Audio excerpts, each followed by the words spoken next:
everyone, welcome to It's Canon, a series of reviews where we take a look at Bionicle models that are either fan-made or never got an official set release. Today we're going to take a look at Tobduk. Originally designed in 2011 by BZ Power and BSO1 member Articulation in the Tobduk contest, where it was declared the winner and became canonized within the Bionicle story. Before we get into the review, quick disclaimer. Any or all of these Canon models are open to inaccuracies. I try my best to build these as accurate to the source pictures as possible. If you want to build this model, instructions will be linked in the description below. So without any further ado, on to the review. Tobduk was a resident of a small island, just south of Naira, where Makuta Kuroks created and unleashed the Visorak, killing most on the island, though Tobduk was able to escape and take refuge on stealth. From here, he would be hired by the Order of Matanui as an assassin, and would change his name to Tobduk, which means survivor in Matoran. Later, Artaka would request to the Order that all beings who knew of the location of the island of Artaka to be eliminated. Tobduk would be tasked with this, killing off numerous beings, including Makuta Kojal, where Tobduk would have him destroyed by the very virus that Kojal created. Once Mazika was inducted into the Order, Tobduk was tasked with training him. Together they would spar, though Tobduk would always win due to his ability to get more powerful, feeding off his opponent's anger, as Mazika couldn't control his emotions. Later, Mazika would confront Tobduk, wanting to gain information on how to get to Kardanui. Tobduk agreed to give him the information he desired if he went on a mission to Destro with him. Mazika agreed, and together they infiltrated Makuta Tridax's laboratory, and Tobduk killed Tridax, incinerating the Makuta's antidermis with his staff. Tobduk was not exactly the most popular character, making only 2 appearances in story, first in Destiny War and second in Brothers in Arms. Though in the Bionicle World book, he is one of the narrators/writers of a few sections within that book. Lastly, Tobduk's name is based off one of the artists from the book Bionicle World, that being Tobduk. Tobduk. Taking a look at the model, Tobduk is a very lean Titan build. Starting at the feet, Tobduk uses Mantax feet as the main foot, but he also has a Mata foot directly behind, which acts as a heel for extra support. The lower leg is interesting, as it's made of a Paraka and a Rakshi leg, connected by a double pin connector, and the Mantax foot connects to the Rakshi leg, while the Mata foot attaches to the Paraka leg. The upper leg is quite simple, but very effective, using lift arms and some armor pieces to fill everything out. Around back there is an axle which acts as a piston for the leg, and it runs all the way down to the Mata foot. Moving up to the hips, there are 2 assemblies which fill out the waist and act as extra supports, and they're just a number of connectors and Matoran limbs, which connect the upper legs to the mid-torso. And the front of these assemblies also attach Tobduk's blades, so he can have them stored on his waist. The torso is quite simple, but very well designed, using 2 Metru hip pieces on the inside and covering it all up with a number of parts, including a Metru chest and an Anika chest. There's also a tube which connects just above the leg supports, and it wraps around, adding some nice detail. The back of the torso is nothing spectacular. There's just a lift arm which holds everything together, and you can see most of the internals here. The arm is also pretty simple, using a 2008 connector, a few lift arms and connectors, a Borak eye, and an Anika foot. And this all leads to an Anika leg and a 2009 fist. At the head, it's an Anika head with some gears on the inside to fill things in. Tobduk wears a Great Kanohi Sanok, the Mask of Accuracy, which allows the wearer to hit their target with great accuracy when using whatever they can fashion into a projectile. And it mounts to the head via the headpiece underneath the mask. Now I want to quickly talk about the mask, as this is technically an organic Sanok, which we see Huki and Nika wear. Though in story, Tobduk's Sanok is not organic, nor is it sentient. So unlike Huki, Tobduk has to actually use the mask to access its powers. The only reason he wears this Sanok is because the part was available at the time, and 3D printing wasn't as accessible as it is by today's standard. Lastly, Tobduk is shown with 3 accessories. The first 2 being his blades, and they are just Hukimari blades, and they can be held in his hand or stored on the connectors just above his hips. The second is his staff. Starting at the handle, it's made of some axles, connectors, and ribbed hoses over top it all. For the tip, there is a small assembly which holds on some Anika thigh covers, a Rakshi head, and a Kodan claw around back. There's also an extra connector at the base of the tip, which can be used to have a complete staff when Tobduk is not wielding it.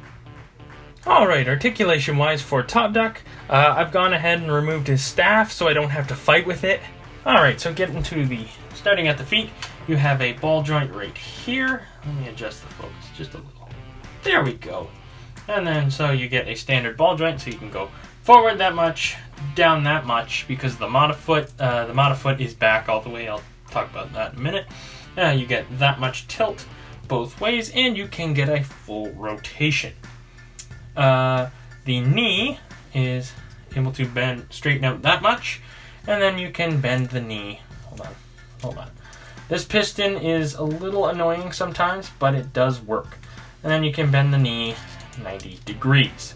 Now the Monofoot is essentially a hinge ball joint here because of how it's connected to everything through this piston assembly. So it can hinge that far back, and then it can hinge that far forward. You have to adjust this connector here in order to get that to work. But that works very well, and the piston is very strong. So yeah. And then because this knee is a hinged ball joint, the whole leg can tilt, and the piston does adjust with it. Yeah, you can see that there. That works very well. I really like that. That is nice. And then moving up to the hip. The hip is right here, and it is another ball joint. You also have a bunch of other ball joints accompanying it. 5 in total for each leg support, which is 1, 2, 3, 4, and then number 5 is right here. So these leg supports get wonky. So he can kick forward that far, out that far. Oh, the foot fell off. Out about that far. Yeah, about that far. And then he can kick back that far. And then the leg supports just do whatever the heck they're doing here. So 5 ball joints really don't allow for some easy or very coherent posing. But it's very easy to readjust them and to make them look good. And because of this ball joint, these blade pieces are on hinges, so they can adjust for the hips, and you don't need to worry about them getting in the way, which is a really nice touch. There's nothing at the waist or anything, and then nothing at the torso. And then the arms here, you have a standard ball joint, so he can go down that much, up about that much. You get your full rotation, and you get a bit of hinging because it is a ball joint. And then the elbow can straighten out that much and can bend that much, so over 90 degrees, which is great. And then the fist, it's a standard connector, and so it can rotate, hinge, tilt, all that good stuff. It's a standard wrist. So that is wonderful. He has good articulation in the arms. Very basic, but good. And lastly, you have a ball joint here at the neck, so he can hinge.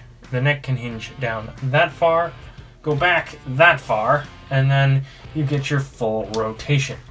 Now, because of the ball joint here and the gear, tilting it does result in the whole assembly, the whole head assembly getting pushed up, so it can fall off if you're not careful, but honestly, it's not that big a deal. I have never had it fall off on me. Just thought I'd mention it. So yeah, anyway, that is Tobduk, and he is a very well articulated Titan figure. Very basic, but very good. Alright, the issues with this model.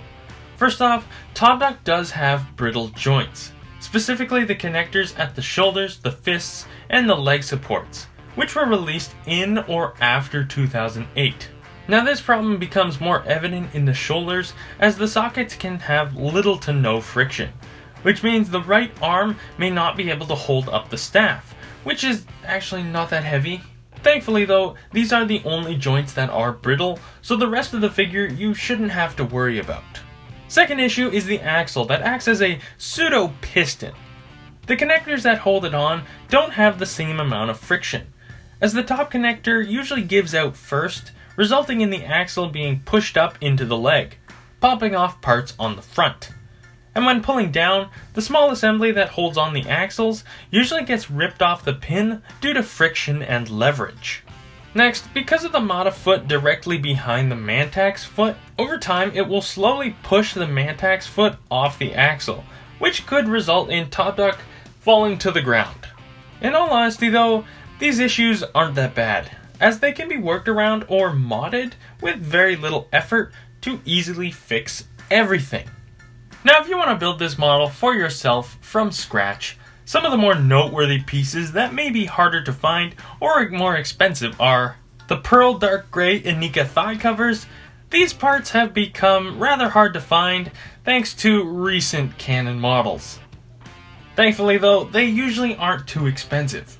This dark red connector, this only came with Sidorak, and for the most part, it's only hard to find and not usually expensive. This other dark red connector, these are hard to find in good condition, especially if you're buying used, as the sockets are prone to cracking. And lastly, this translucent red connector. I had trouble finding and getting this, mainly because sellers kept mistaking this for a standard red, but I'd figured I'd note it here. So overall, Tobduk is not that bad to collect parts for. For me, when I built this guy, it only took me a few specific searches to get the hard to find parts. Also, having a spare Huki Inika makes building this guy an absolute breeze. Alright, size-wise, Tobduk comes in at about 32 centimeters or 12.5 inches. And then from shoulder to shoulder, he is approximately 12 centimeters or 4 3/4 inches. Size comparison time. Let's move him over. And here he is next to a Mata. Here he is next to a Metru. And here he is next to an Inika. Now I know I've already done the Inika comparison, but here he is next to Huki, just because I mentioned him.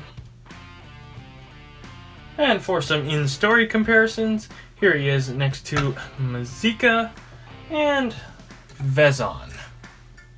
Vezon was in the story, Mazika went after him. Read the story. And finally, here is Tobduk next to the Tatarok.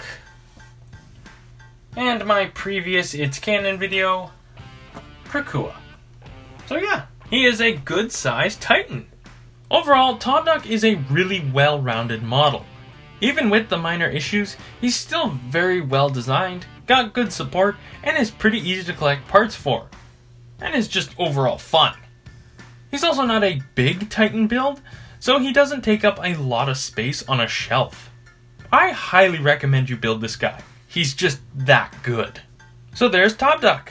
Thank you for watching. Don't forget to subscribe so you can stay up to date with all my latest videos. And with that, I'm Legend, and I will see you all next time.